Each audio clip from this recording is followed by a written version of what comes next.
तिब्बत नमस्कार।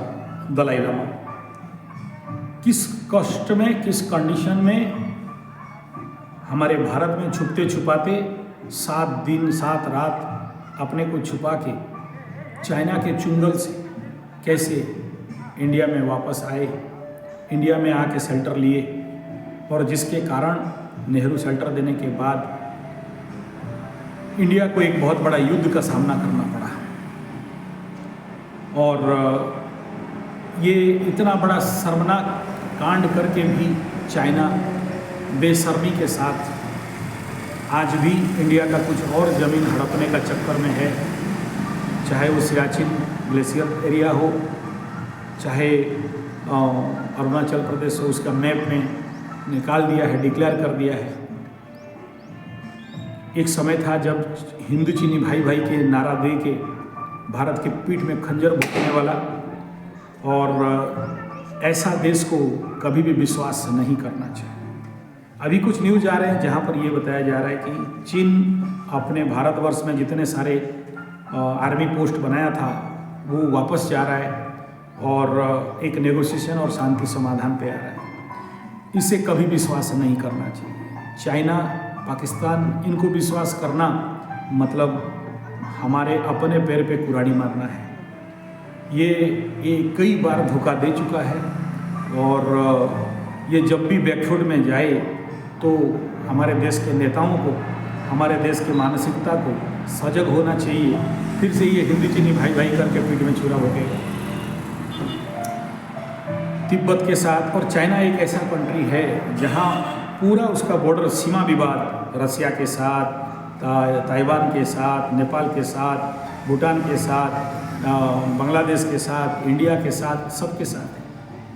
और कई जगह ये अपने जोर ज़बरदस्ती जबरदखल करके हड़पा है, जैसे तिब्बत को, और जिसके कारण दलाई लामा जो वो वहाँ से उनको भागना पड़ा। इससे हमारा देश को क्या सीखना चाहिए, हम प्रत्येक मनुष्य को क्या सीखना चाहिए? दुर्बल व्यक्ति, दुर्बल देश अगर अपना शक्ति और सामर्थ्य को नहीं बढ़ाए, अपने ताकत को नहीं बढ़ाए, तो कलयुग में यहाँ सबको ही धोखा देते हैं और सबको ही आपके ऊपर राजा बनते हैं। इसलिए अपने को शक्तिवान बनाना, पावरफुल बनाना, और हमेशा किसी भी प्रकार के परिस्थिति को सामना करने के लिए अपने अंदर वो ताकत को, वो जितने सारे अस्त्र शस्त्र और जो कुछ भी विकास करना चाहिए, और साथ में ह्यूमन रिसोर्स को भी युद्ध के लिए प्रिपेयर करना, तैयार करना।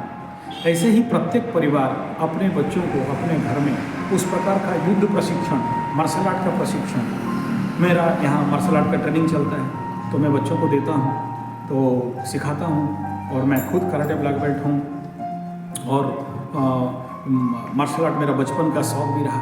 तो इसके माध्यम से आप सबको मैसेज देना चाहता हूँ कि अपने बच्चों को भी, ऐसा मैं नहीं कह रहा हूँ कि ये लोग जाएंगे चाइना के साथ लड़ने के लिए, अपने जीवन के संग्राम को लड़ सकते हैं। यहाँ से सबसे बड़ा सीख है ये तिब्बत जो बुद्ध का अहिंसा का देश, और इस अहिंसा का कारण आज तिब्बत के बहुत सारे लोग भारत में, एसाइलम में, भारत में शरणार्थी बन के रहते हैं, और उनका जन्मभूमि को छोड़ के यहाँ पर दलाई लामा और बाकी लोग यहाँ बैठे हैं। दलाई लामा अभी इस बार जो उनका नेक्स्ट दलाई लामा होगा उसके लिए लोगों के अंदर वोट करवाना चाहते हैं, लेकिन चाइना चाहता है कि अपना पपेट वहाँ पर बैठाए, और ये वहाँ ये होने देगा नहीं चाइना, क्योंकि चाइना के आधिपत्य में है। एस्ट्रोलॉजिकल और मालिका शास्त्र को अगर देखते हैं तो, और चाइना अभी एक और बड़ा नौटंकी कर रहा है। एक बहुत बड़ा, जैसे गोर्जस डैम बनाया, ऐसे ही और एक बड़ा डैम बनाना चाहता है। नेचुरली ये इंडिया के लिए थ्रेट है, और कल अगर पानी छोड़ दे तो इंडिया का हालत ख़राब होगा। और जितने भी कैचमेंट एरिया है, और बांग्लादेश का भी वहाँ पर बहुत ज़्यादा पानी के लेके किल्लत और समस्या आ सकता है। कल इसको लेके ब्लैकमेल भी कर सकता है। और नेचुरली इंडिया को ऑब्जेक्शन विश्व दरबार पे करना भी चाहिए, और इसको बाधा भी देना चाहिए। कोई भी किसी भी कीमत में इस पर ढीला नहीं होना चाहिए। लेकिन इसके बावजूद भी ये सुनने मानने वाला तो नहीं है, ये भी मैं समझ रहा हूँ, परंतु उसको छोड़ना नहीं चाहिए। और मेरा वीडियो अगर किसी तिब्बत के जो भी भारत में आके रुके हो ऐसे लोगों के हैं, तो मैं ज़रूर कहूँगा कि अपना देश का स्वाधीनता के लिए, अपने देश को इन शत्रुओं से छुड़ाने के लिए अपना शक्ति का निर्माण करना और उसके लिए तैयारी करना बहुत ज़रूरी है।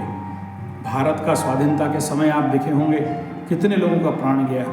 शरीर है, मिट्टी में मिल जाता है, मिल जाना चाहिए, लेकिन युद्ध नहीं छोड़ना चाहिए। और ज़रूर अहिंसा पालन करें, मना नहीं है, लेकिन आज के कलयुग में बुद्ध का अहिंसा से ज़्यादा कृष्ण का अहिंसा का आवश्यकता है। आग बुझाने के लिए आग चाहिए, अहिंसा को मिटाने के लिए हिंसा का आवश्यकता होता है। हिंसा को मिटाने के लिए हिंसा का आवश्यकता चाहिए, कांटे से कांटा निकल सकता है। मैं कहूँगा, हालांकि आप लोग बुद्ध धर्म को मानने वाले हो, लेकिन बुद्ध धर्म में भी बड़े सारे तंत्र विज्ञान हैं।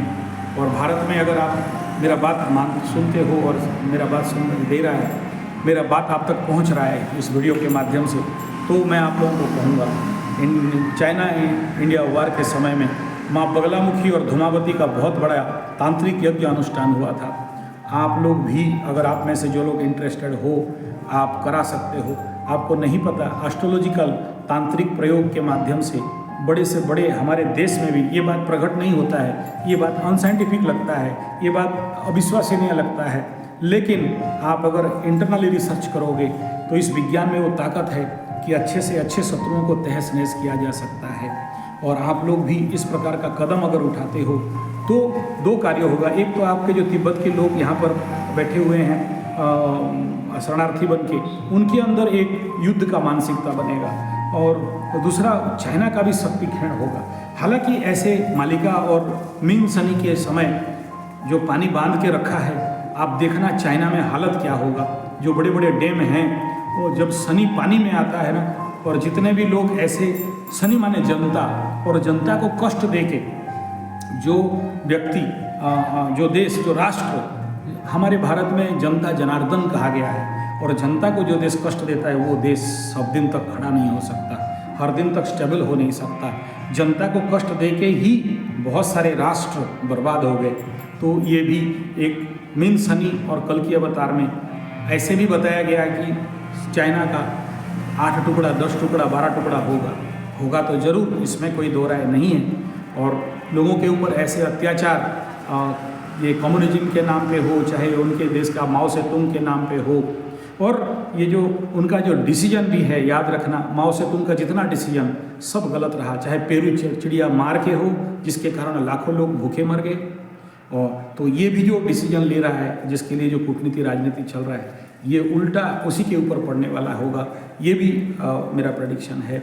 और आने वाला 2.5 साल और आने वाला 5 साल चाइना के लिए स्वाभाविक बात है एक बहुत बड़ा नेगेटिव स्थिति बनेगा। जो भी ये अपना कर्म किया है, शनि बाबा किसी को छोड़ते नहीं, तो चाइना को कैसे छोड़ देंगे। और शनि बाबा योगी और आध्यात्मिक प्लानट हैं, क्रूर हैं, पापी हैं, जरूर न्याय का भी ग्रह हैं और कर्म का भी ग्रह हैं। और चाइना ऐसा कर्म करेगा, अपने स्टूडेंट को बड़े बड़े टैंकर और टैंक में दबा देगा और उसका पाप से वो बच जाएगा, ये कभी हो नहीं सकता।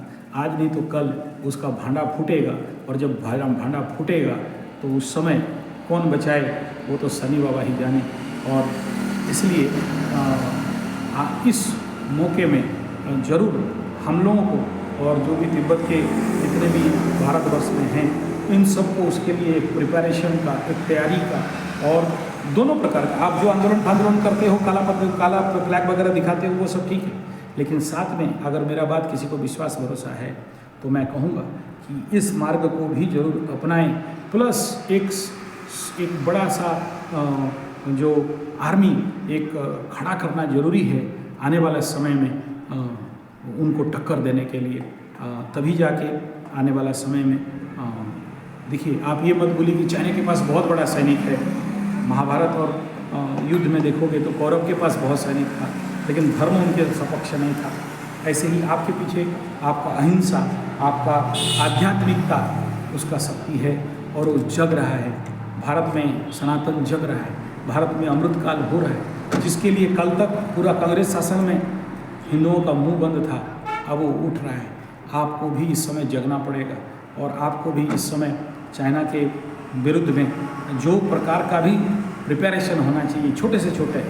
जब रावण का युद्ध हो रहा था तो एक गिलहरी भी बालू डाल रहा था, तो आपको भी वो बालू डालने का काम करना पड़ेगा। धन्यवाद, नमस्कार।